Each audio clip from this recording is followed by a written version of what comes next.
नमस्कार। हमें है आपकी सेहत का ख्याल। हेल्थ प्लस के संग में आपका स्वागत है। मैं हूं रजनीश कौर। अक्सर हमें अपने दोस्तों से या अपने बड़े बुजुर्गों से ये सुनने में आता है कि हमारे हाथों में, पाँव में बहुत तेज दर्द हो रहा है, या हम कहें कि अकड़ जाते हैं, या कहें कि सही तरीके से काम नहीं कर सकते। और जनरली हम इसे बहुत ही साधारण तौर पर लेते हैं और कई बार हम अपने ही घरेलू उपचारों से उसे ठीक करने की कोशिश करते हैं, जो कि अंत में जाकर कई बार हमारे लिए हानिकारक हो सकता है। मेडिकल भाषा में अगर हम कहें तो इसे ऑस्टियोआर्थराइटिस का नाम दिया जाता है। ऑस्टियोआर्थराइटिस होता क्या है, किस तरीके से इसका ट्रीटमेंट किया जाता है, क्या क्या सावधानियां बरतनी चाहिए, इसी विषय के बारे में बात करने के लिए हमारे साथ हैं जम्मू के जाने माने डॉक्टर कनव पादा। डॉक्टर साहब, आपका बहुत बहुत स्वागत है। धन्यवाद मैडम, और सारे श्रोताओं को नमस्कार। सर, जैसे कि मैंने अभी बात की अर्थराइटिस की, सर एक्चुअल में बेसिकली अगर हम कहें कि एज ए लेमैन मुझे नहीं पता, अगर मुझे जानना है तो ये होता क्या है? ऑस्टियोआर्थराइटिस एक टर्म है जिसमें कि जोड़ हमारे, अगर बिल्कुल सिंपल लैंग्वेज में कहा जाए तो जोड़ घसने शुरू हो जाते हैं। तो कुदरत की तरफ से हमारे जो हड्डियां होती है जिनसे हमारा जोड़ बनता है, उसके ऊपर एक कार्टिलेज की कवरिंग होती है और दो हड्डियों के बीच में फ्लूइड होता है जिसको हम साइनोवियल फ्लूइड या आम भाषा में लोग कहते हैं कि ग्रीस, जो कुदरत। तो टाइम के साथ वो कम होने शुरू हो जाती है। जो बोन्स के एंड पे कार्टिलेज है वो आस्ता आस्ता घसने शुरू हो जाता है और एक टाइम पे वो इरोड या खत्म ही हो जाता है। तो बोन की सरफेसेस फिर ऑलमोस्ट न्यूड हो जाती हैं और एक दूसरे से टकराने शुरू हो जाती हैं। तो इस पूरी कॉम्प्लेक्स को हम ऑस्टियोआर्थराइटिस कहते हैं। जी, जब हमें हल्की हल्की आवाज आना शुरू हो जाती है, आई थिंक। हाँ, क्रैकलिंग साउंड या जिसको हम क्रेपिटस कहते हैं टेक्निकल टर्म में, that is also one of the symptoms of osteoarthritis. Sir, सबसे पहले एक चीज जो हम जानना चाहेंगे कि कोई स्पेसिफिक उम्र है इसमें कि इस एज से ये शुरू होता है? ऐसे कोई कट ऑफ उम्र तो नहीं है कि 50 के बाद या 55 के पास होगा, but generally speaking osteoarthritis is a disease of late middle age और एन ओल्डर पॉपुलेशन।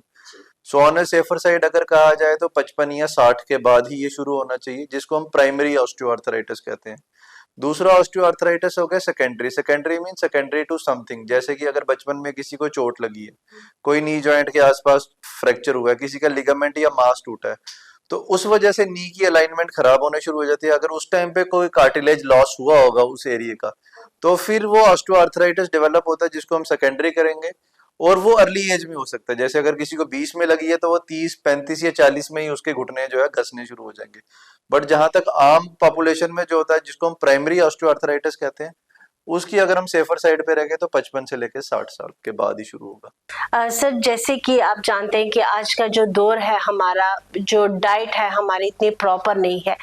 क्या ये कारण हो सकता है कि अर्ली स्टेज में बच्चे को ये प्रॉब्लम देखने को मिले?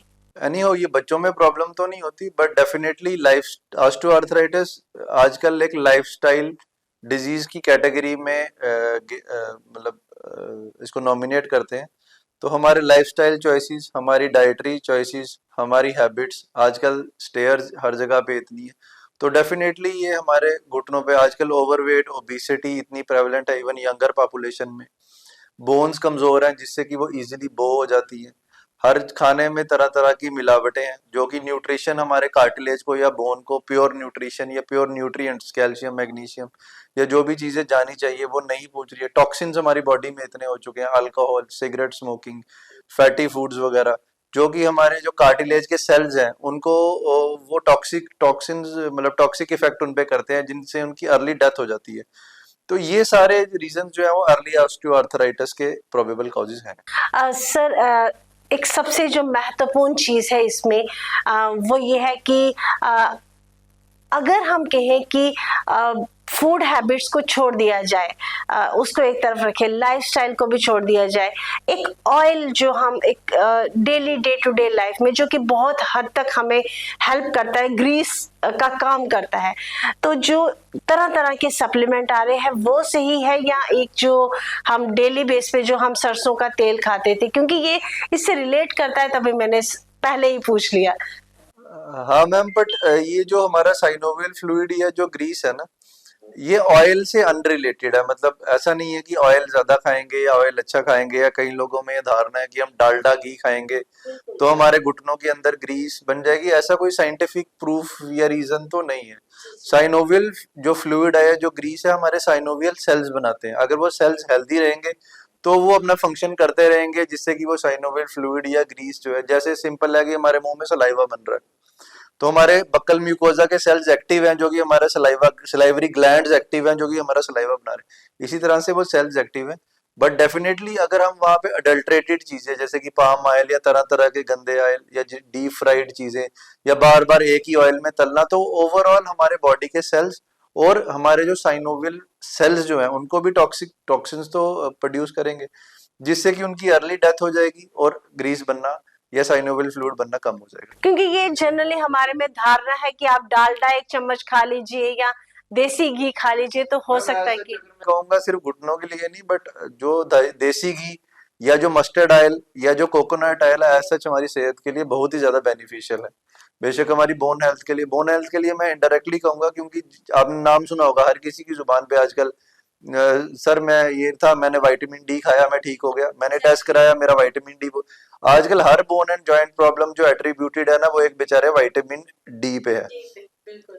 सो विटामिन डी की जो अब्जॉर्प्शन है बॉडी में, it is a fat soluble vitamin. So वो तभी हमारी बॉडी में अब्जॉर्ब होगा जबकि हमारी बॉडी में फैट का कंटेंट होगा, उसके साथ हम खाएंगे, अदरवाइज वो अब्जॉर्ब ही नहीं होगा। सो आपके आंसर ये है कि विटामिन डी जो है कैल्शियम की अब्जॉर्प्शन के लिए जरूरी है, और फैट्स जो है वो विटामिन डी की अब्जॉर्प्शन के लिए जरूरी है। सो विटामिन डी के साथ फैट का बॉडी में होना बहुत जरूरी है। दूसरा नंबर, फैट्स या फिर कोलेस्ट्रॉल से ही हमारे बॉडी के हार्मोन्स प्रोड्यूस होते हैं, जैसे कि मेल्स में टेस्टोस्टेरोन और फीमेल्स में ईस्ट्रोजन। यही हार्मोन्स बोन हेल्थ के लिए बहुत इंपॉर्टेंट है। जब ये हार्मोन्स कम होते हैं, आप खुद ही देखोगी पोस्ट मीनोपॉजल वुमेन 46-48 के बाद जो है हड्डियां कमजोर, सारे कहते हैं कि मीनोपॉज हो गया अब तो हड्डियां कमजोर ही। वो क्या रीजन है? बिकॉज ईस्ट्रोजन बनना बंद हो जाता है, यूट्रस काम करना बंद कर देगा, तो ये सारे हार्मोन्स बनते ही हमारे फैट से हैं। तो फैट एज सच और इनडायरेक्टली बोन हेल्थ के लिए बहुत इंपॉर्टेंट है, बट उसको एक प्रॉपर और सही मात्रा में खाना, ये नहीं कि हम ओवर इनटेक ऑफ फैट कर लें। बट आजकल जो फैट डाइट्स आई हैं कि हम बिल्कुल फैट को टच नहीं करते, कोई बॉइल्ड खा रहा है, कोई स्टीम खा रहा है, वो भी कहीं ना कहीं से थोड़ा हानिकारक है। सर एक्चुअल में देखा जाए तो इसका कारण क्या है, क्यों होती है ये प्रॉब्लम? मैम ये age related wear and tear है। जैसे हमारी एजिंग हो रही है, सपोज किसी की स्किन पे रिंकल आ रहे हैं, किसी के बाल सफेद हो रहे हैं, सो आफ्टर 50s और 60s जो है हमारे सारे सेल्स जो है ना वीक होने शुरू हो जाते हैं। ओवरऑल बॉडी के मेमोरी सेल्स ले लो, न्यूरॉन्स ले लो, तो वैसे ही हमारे साइनोवियल सेल्स जो है वीक होने शुरू हो जाएंगे, वो साइनोवियल फ्लूइड कम प्रोड्यूस करेंगे। दूसरा है कि over a period of time along with 50-60 years हमारे नी को इतनी इंजरी पहुंची होती है, सीढ़ियां चढ़ ली, कहीं से जंप मार दे, कहीं ट्विस्टिंग टर्निंग होगी, तो कहीं ना कहीं पे कार्टिलेज की इंजरी तो हुई होती है पुरानी, तो उस कार्टिलेज लॉस की वजह से भी ये, तो ये सारी चीजें एंड में इकट्ठा हो गए 55-50-60 साल में एक ऑस्टियोआर्थराइटिस का रूप लेती हैं। सर एक और चीज जो मिथ है, जो हम अक्सर हमारी फैमिलीज में सुनने को मिलता है, जी हमारे दादा को ये बीमारी थी तो ये होना ही था, या हमारे फादर को ये था तो ये इसको होना, क्या ये जेनेटिक है? 100% जेनेटिक है मैम, इसमें कोई शक नहीं है कि ऑस्टियोआर्थराइटिस के कितने ट्रेट्स जो हैं और कितने हमारे जीन्स जो है वो जेनेटिक प्रोड्यूस डिस्पोज करते हैं। जैसे कि अगर किसी की मदर को या नानी को या दादी को अगर अर्ली स्टेज में ऑस्टियोआर्थराइटिस हुआ होगा, तो देयर आर हाई चांसेस की जो आगे उनकी प्रोजेनी है उनमें ऑस्टियोआर्थराइटिस होने के चांसेस हैं डेफिनेटली। अच्छा सर, अब कौन सी स्टेज पे हमें ये मान लेना चाहिए कि हाँ now it's a red flag, तो अब हमें डॉक्टर को, क्योंकि जनरली ये चीजें जो है हम लोग इग्नोर करते हैं, अगर दर्द है तो थोड़ा मूव लगा लिया कुछ करके, कब हमें ये चाहिए कि अब हमें now it's the time to consult a doctor?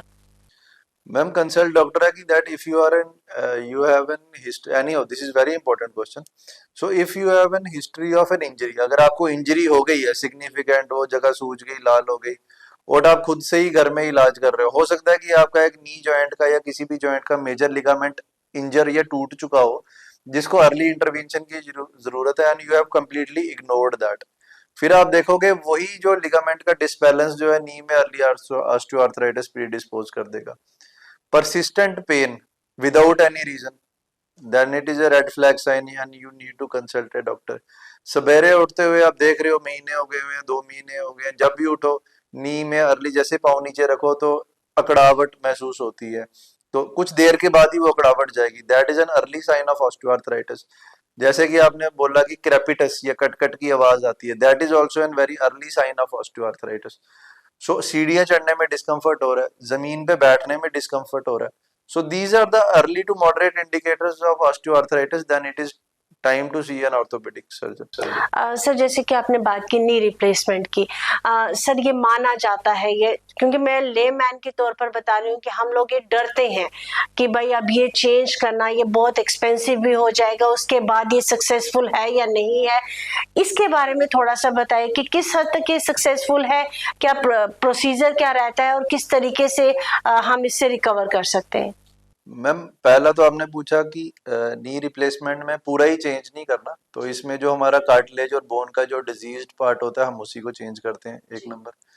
दूसरा नंबर है इसके सक्सेस रेट की। So I can quote you on this show कि it is one of the most successful surgeries of orthopaedics ever. मतलब ऑर्थोपेडिक की जिस चीज की हम गारंटी दे सकते हैं कि इसके बाद जो है नी की पेन या जो आपके इतने सीवियर सिम्टम्स थे, जो आपकी अलाइनमेंट है वो ठीक हो जाएगी। So it has been quoted as one of the most significant मतलब सक्सेसफुल सर्जरीज ऑफ ऑर्थोपेडिक्स। तभी आप देखोगे इट इज रैम्पेडली स्प्रेडिंग। और डिस्पाइट की कुछ लोगों ने ये भी है कि भाई ये नहीं होता आंकड़ा, बिकॉज उन लोगों की शायद एक्सपेक्टेशंस बहुत ज्यादा होती है, वो सिर्फ नी के आर्थराइटिस को देख रहे हैं, वो ये नहीं देख रहे कि नी के आर्थराइटिस के अलावा उनकी मसल्स भी कमजोर हैं, जो कि नी फंक्शन के लिए बहुत इंपॉर्टेंट है, उनके नर्वस सिस्टम वीक है, उनकी बोन की क्वालिटी वीक है। अगर ये सब बहुत ज्यादा वीक होंगे तो अकेली नी रिप्लेसमेंट उनको उतने अच्छे रिजल्ट्स नहीं दे पाएगी। सो ये proper counselling by orthopedic surgeon is very very important. अगर उसको शुगर है, बीपी है, डायबिटीज है, ऑलरेडी ही और she is not in that state, so उसको उतने अच्छे रिजल्ट्स नहीं मिल पाएंगे। बट जो उसकी प्रीवियस प्री सर्जरी स्टेज थी, जिससे कि वो सीवियर डिसेबिलिटी है, नी की अलाइनमेंट खराब है, उससे वो डेफिनेटली जो है शी विल बिकम बेटर। अब आपने पूछा कि इसकी रिकवरी क्या है। So after a knee replacement surgery अगले दिन ही जो है ना उसको हम वॉकर पे चला देते हैं। So as per the patient's comfort 3 या 4 दिन में भी वॉकर छूट सकता है, एंड ही और she can come with a stick. वो स्टिक जो है under the supervision of doctor और ए फिजियोथेरेपिस्ट, और 10 दिन के बाद छूट जाती है। स्टेयर क्लाइंबिंग 1 या 1.5 महीने के बाद ही अलाउ होती है। हम पेशेंट को ये काउंसिल करते हैं कि जमीन पे नहीं बैठो, बिकॉज उठते वक्त जो हमने इम्प्लांट डाला होता है उस पर काफी जोर पड़ता है, और इम्प्लांट जो है मोस्टली वो सीमेंट से फिक्स्ड होता है, तो सीमेंट लूजनिंग हो सकती है over a period of time. इसलिए लोग पूछते हैं कि अब तो मैं नीचे ही नहीं बैठ पाऊंगी। नीचे बैठ पाओगे, बट अगर आप नीचे बैठते रहे तो देन आपके इम्प्लांट पे वो एक्स्ट्रा स्ट्रेस डाल सकता है। So these are the common FAQs जो लोग हमसे पूछते हैं। शायद मैंने बताया। सर अर्थराइटिस के बारे में हमने सुना है, ऑस्टियोआर्थराइटिस और अर्थराइटिस में क्या डिफरेंस रहता है। मैम आर्थराइटिस ना एक कॉमन टर्म है जिसमें कि जोड़ खराब हो जाते हैं। अब एक स्पेक्ट्रम में आ गया ऑस्टियोआर्थराइटिस, जिसकी हम अभी तक बात कर रहे थे। दूसरे स्पेक्ट्रम में आ गया रूमेटॉइड आर्थराइटिस, जो आप मेरे को कहना चाहते हो। रूमेटॉइड आर्थराइटिस मींस गठिया है, दोनों आर्थराइटिस है। Arthritis is a common term for disease of the joint. अगर डिजीज ऑफ द जॉइंट की एक इंग्लिश टर्म को यूज किया जाए, दैट इज आर्थराइटिस। एक स्पेक्ट्रम में ऑस्टियोआर्थराइटिस ओल्ड एज, एक स्पेक्ट्रम में रूमेटॉइड आर्थराइटिस जो कि हो गया गठिया। That happens in an early age, 30 साल में हो जाएगा, या उसका कारण मोर जेनेटिक है, वो जेनेटिक फैक्टर से लिंक्ड है, वो ग्रीस वगैरह से लिंक्ड नहीं है, कार्टिलेज लॉस से लिंक्ड नहीं है, उसके जेनेटिक फैक्टर से।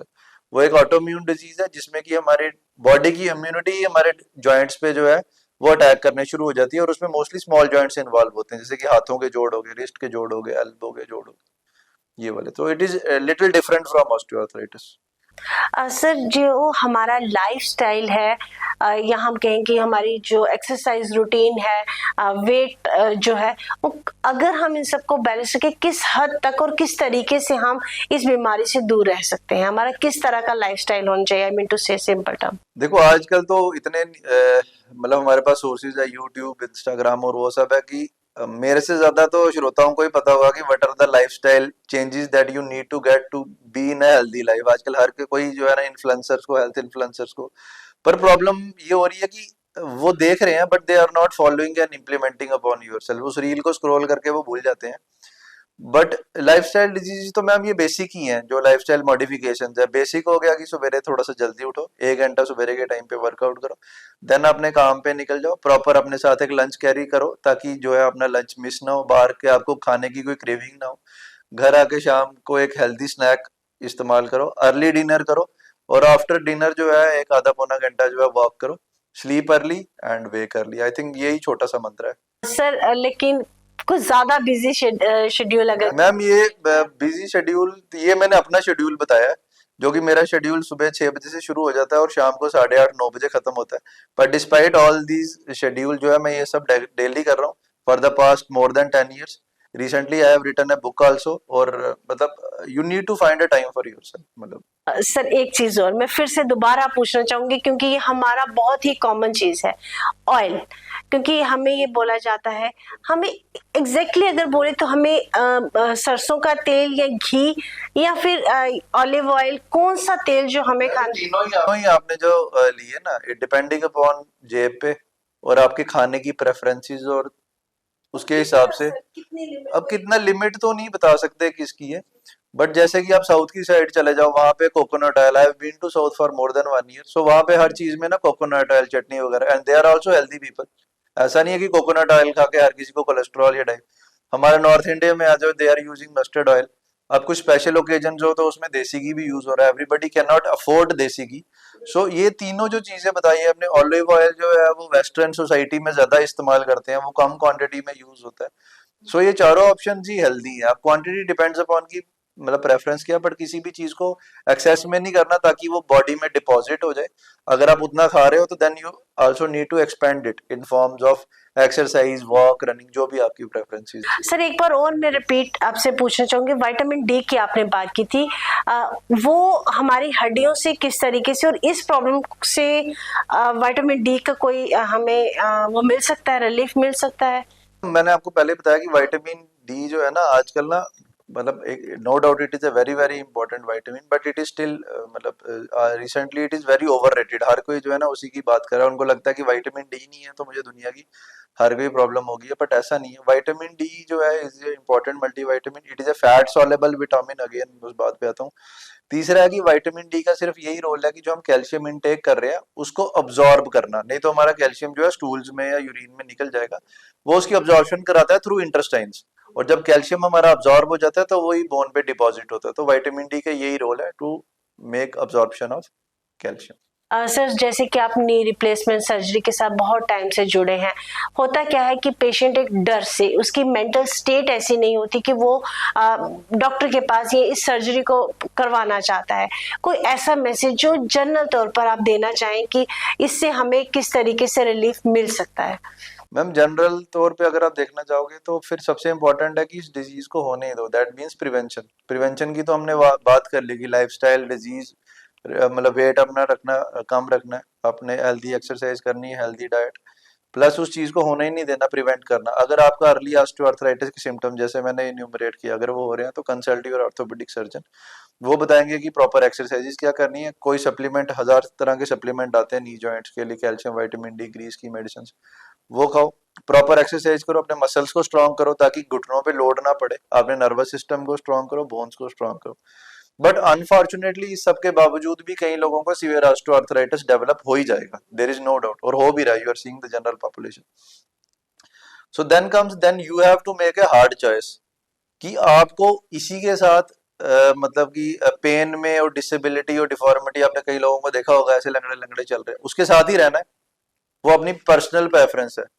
और you want to improve your lifestyle. So अगर आपको वो लगता है, और आगे डॉक्टर भी ये सजेस्ट कर रहे हैं कि नाउ मतलब ऐसी स्टेज आ चुकी है ग्रेड 4 और मोर कि जिसमें कि आपको नी रिप्लेसमेंट सर्जरी करवानी चाहिए, तो कॉस्ट की भी आपने पीछे बात की थी, तो I will be happy to share कि I am performing joint replacement surgery since past 5 to 6 years totally free of cost. Totally free of cost means not even a single penny, under Ayushman Bharat in Gandhinagar hospital. And उसमें cost patient को bear करने की जरूरत नहीं है। He has to come to the hospital, अपने test करवाने, file बनानी, सर्जरी करानी और घर चले जाना। That is it. मतलब उसको कॉस्ट की कोई एक्सपेंसेस नहीं है। ये बताना बहुत जरूरी था सर, क्योंकि लैक ऑफ अवेयरनेस जो है वो कई लोग इस बात से डर जाते हैं कि नहीं होगा, सरकारी अस्पतालों में ये सुविधा उपलब्ध नहीं है। ये जरूरी है हमारे लिए ताकि हमारे प्रोग्राम के थ्रू एक मैसेज जाए और लोग आप तक पहुंचे, ताकि बिल्कुल सर, बिल्कुल ये जरूरी है। सर एक और चीज, जनरली हम जब एज बढ़ती है तो उस बढ़ती उम्र में हमने देखा है कि साइड से उंगली की जो हड्डी है वो बढ़ जाती है, पाँव की हड्डी, उसका क्या रीजन रहता है? ये मैम वो एक नेचुरल प्रोसेस है, उसमें कोई खास रीजन तो नहीं होता है उसका। जनरली जो है वो पाँव में देखा गया कि अंगूठा थोड़ा सा टेढ़ा हो जाता है, बट वो एक जेनेटिक फैक्टर है। और कई लोगों में ये देखा गया कि जिन्होंने बचपन में बड़े टाइट शूज इस्तेमाल किए हैं, जो कि आगे से जो टो बॉक्स होता है वो थोड़ा सा टाइट होता है उनका, तो उस वजह से, जैसे आप फीमेल जो है वो चप्पल पहन रही है बंद वाली, तो उस वजह से भी कहीं कहीं बारी होते हैं। पर जिनको होना है वो इवन मेल्स को भी हो जाता है। That is more of a genetic thing. Sir समय की थोड़ी कमी है, लेकिन हम चाहेंगे कि हमारे दर्शकों को जाते जाते एक संदेश जो आप देना चाहें अपनी तौर से स्पेशली। मैं दो संदेश देना चाहूंगा दर्शकों को। पहला संदेश यही है कि our lifestyle choices, our dietary habits, our daily discipline is very important in preventing osteoarthritis as well as any other disease of the human body. दूसरा मैसेज ये है कि जहाँ तक जॉइंट रिप्लेसमेंट्स का है, so it is happening in Jammu and Kashmir in government as well as in private setups under Ayushman Bharat, totally free of cost, and it is happening बिन मतलब कि काफी 5-6 सालों से। सो बाहर जाने की जरूरत नहीं है, trust your doctors in Jammu.